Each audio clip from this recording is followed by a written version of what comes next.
आज का जो टॉपिक हम आपके साथ डिस्कस कर रहे हैं वो है कॉन्ट्रैक्ट का टॉपिक जो है। कॉन्ट्रैक्ट का टॉपिक जो है contract of indemnity and guarantee. इस टॉपिक के साथ डिस्कस कर रहे, देखिए जो है पहला जो प्रश्न है इसमें वो है कोई प्रत्याभूति जो लेनदार यानी ऋणदाता ने तात्विक परिस्थितियों के विषय में मौन धारण करके अभी प्राप्त की है। देखिए इसमें देखिए विधि मान्य है, अविधि मान्य है, यानी मतलब जो है इनवैलिड है। आंसर बन गया हमारा ये बी आंसर बन गया हमारा।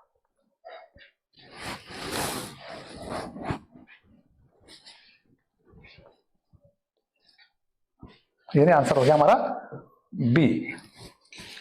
अब देखिए जो है भारतीय संहिता अधिनियम 1872 की जो धारा है 143 के अनुसार कोई भी प्रतिभूति जो लेनदार ने तात्विक परिस्थिति के बारे में मौन धारण से अभिप्राप्त की है वो अविधि मान्य है। मतलब देखिए आंसर हो गया बी आंसर है। नेक्स्ट क्वेश्चन, क्या एक सह प्रतिभू का उन्मोचन अन्य को भी उन्मोचित कर सकता है? इसका आंसर देखिए ये बनेगा नो, नहीं। यानी ये समझिए एक सह प्रतिभू का उन्मोचन अन्य को भी उन्मोचित कर देता है, ये नहीं कर सकता है। देखिए भारतीय संविधान अधिनियम की जो धारा है 138 के अनुसार जहां एक से अधिक सह प्रतिभू हो वहां लेनदार द्वारा उनमें से एक की निर्मुक्ति अन्य को उन्मोचित नहीं करती है और न ही यह ऐसे निर्मुक्ति प्रतिभू को अन्य प्रतिभू के प्रति अपने दायित्व से मुक्त करती है। तो आंसर क्या बना हमारा? वो बना है नो, यानी बी आंसर है। नेक्स्ट, किसी भी समय लेनदार को नोटिस द्वारा जारी गारंटी को जमानतदार द्वारा रद्द किया जा सकता है। देखिए इसमें देखिए ए भविष्य के लेन देन से संबंधित। देखिए जो भी भविष्य के लेन देन, भविष्य में जो लेन देन है जो है इससे संबंधित को किसी भी समय लेनदार को नोटिस द्वारा जारी गारंटी को जमानतदार द्वारा रद्द किया जा सकता है। आंसर बना हमारा ए। अब देखिए मतलब जो है भारतीय संविधान अधिनियम की धारा 130 के अनुसार चलत प्रत्याभूति का भावी समव्यवहारों के बारे में प्रतिसंहरण लेनदार को सूचना द्वारा किसी भी समय प्रतिभू कर सकेगा। मतलब देखिए इसका आंसर बना हमारा ए। नेक्स्ट, प्रत्याभूत संविधा के अंतर्गत जमानतकर्ता को दायित्व होता है।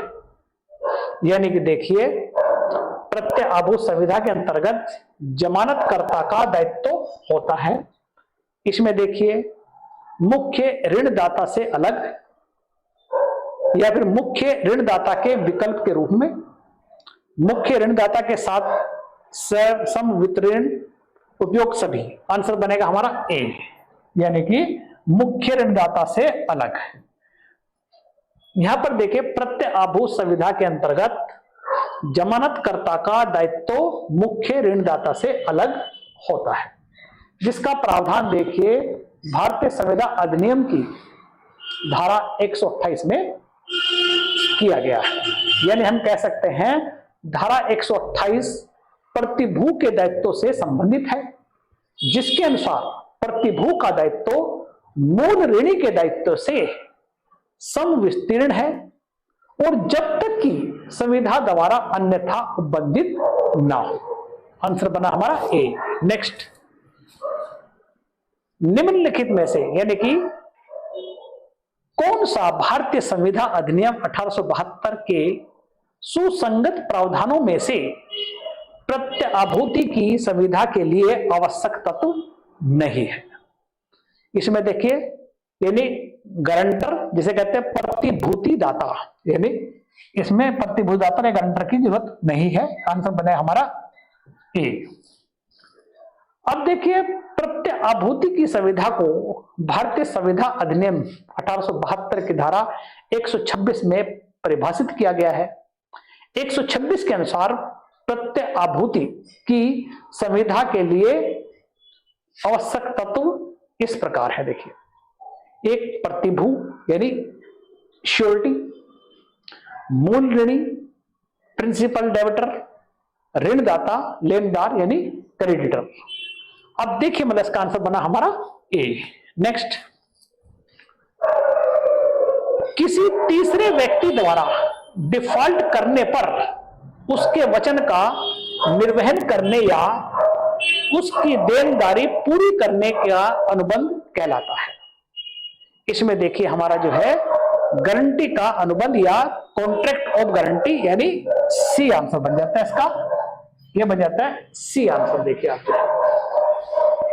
अब देखिए मतलब जो है किसी तीसरे व्यक्ति द्वारा वचन का पालन न कर पाने पर उसके वचन का निर्वहन या देनदारी को पूरा करना गारंटी की संविधा कहलाता है।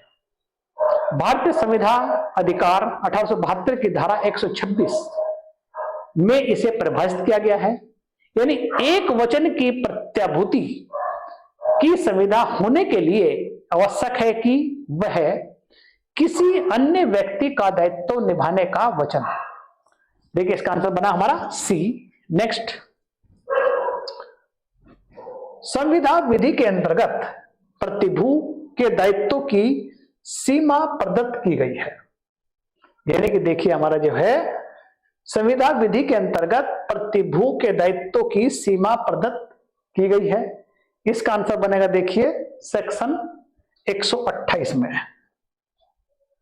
यानी डी आंसर बन जाता है। यानी धारा 128 के अंतर्गत प्रतिभू के दायित्व की सीमा प्रदत्त की गई है।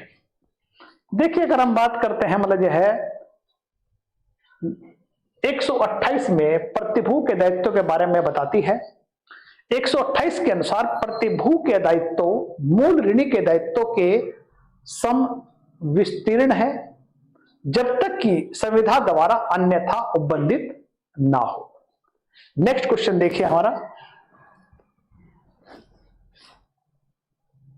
ख को क माल बेचता है और प्रदत्त करता है, ग तत्पश्चात प्रतिफल के बिना करार करता है, क ख द्वारा व्यक्तिक्रम होने पर वह माल के लिए संदाय करेगा। देखिए इसमें आंसर बनेगा हमारा करार शून्य है, एग्रीमेंट इज वॉइड, यानी बी आंसर।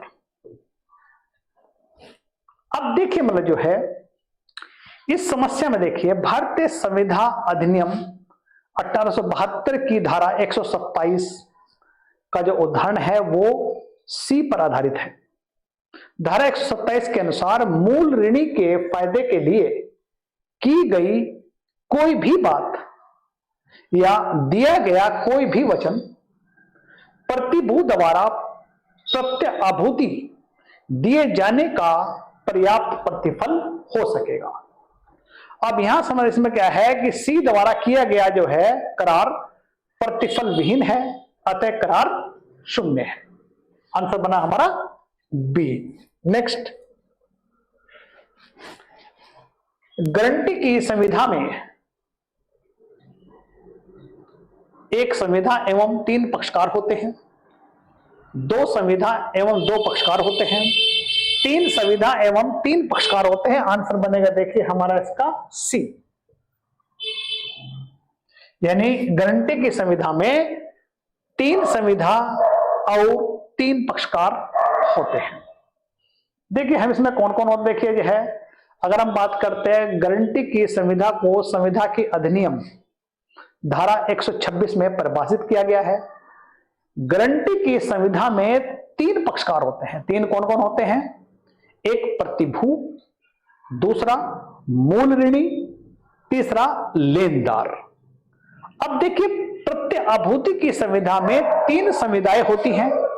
तीन संविधाएं कौन कौन सी देखिए आप जो है, एक प्रतिभू और मूल ऋणी के मध्य, दूसरा प्रतिभू और लेनदार के मध्य, तीसरा मूल ऋणी और ऋणदाता के मध्य। देखिए इसका आंसर बन जाता है हमारा बी। नेक्स्ट, किस करार में प्रतिफल आवश्यक है? यानी कि जो है नैसर्गिक प्रेम और स्नेह के आधार पर की गई संविधा, समय बाधित ऋण का अदायगी, अभिकरण की संविधा यानी क्षतिपूर्ति की संविधा। देखिए कॉन्ट्रैक्ट ऑफ इंडेमनिटी, इसमें देखिए आप जो है कॉन्ट्रैक्ट ऑफ इंडेमनिटी या क्षतिपूर्ति की संविधा में प्रतिफल आवश्यक है। आंसर बना हमारा डी। नेक्स्ट क्वेश्चन देखिए, इसमें देखिए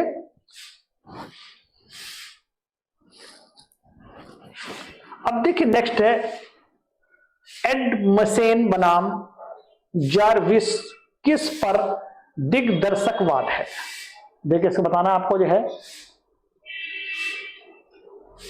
ये है हमारा क्षतिपूर्ति की संविधा या contract of indemnity. B answer बन जाता है हमारा। नेक्स्ट क्वेश्चन देखिए,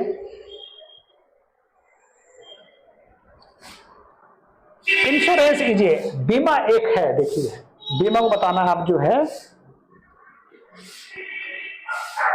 समाश्रित संविधा, पद्यम संविधा, क्षतिपूर्ति की संविधा या प्रतिभूति की संविधा।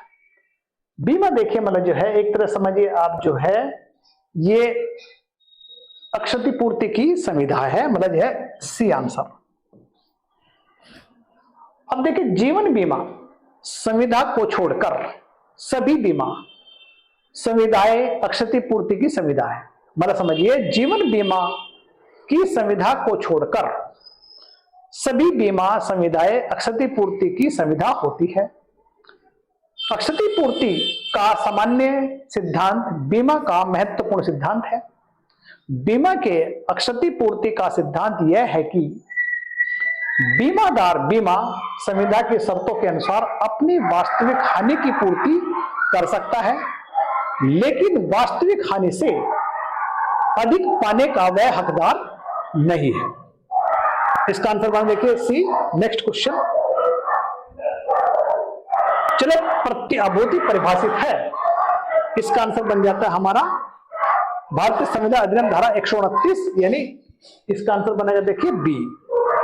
ये बी हो जाता है। नेक्स्ट, ऐसी प्रतिभूति जो एक समय अवधि में कई समव्यवहारों को आच्छादित करने के लिए आश्रित हो का वर्णन करने के लिए किस शब्द का उपयोग किया जाता है? देखिए इसका आंसर देखिए हमारा बनेगा, देखिए ये बनेगा देखिए अब है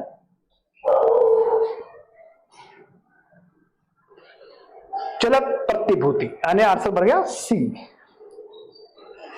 नेक्स्ट क्वेश्चन,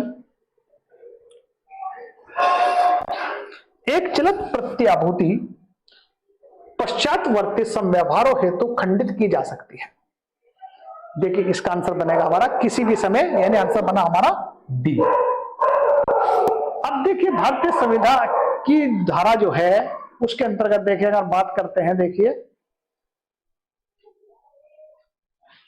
130 के अंतर्गत चलत प्रतिभूति का भावी समव्यवहारों के बारे में प्रतिग्रहण लेनदार की सूचना द्वारा किसी भी समय प्रतिभू कर सकेगा। देखिए इसमें इतना ही कुछ है, बाकी फिर आपसे नेक्स्ट क्लास में मिलेंगे।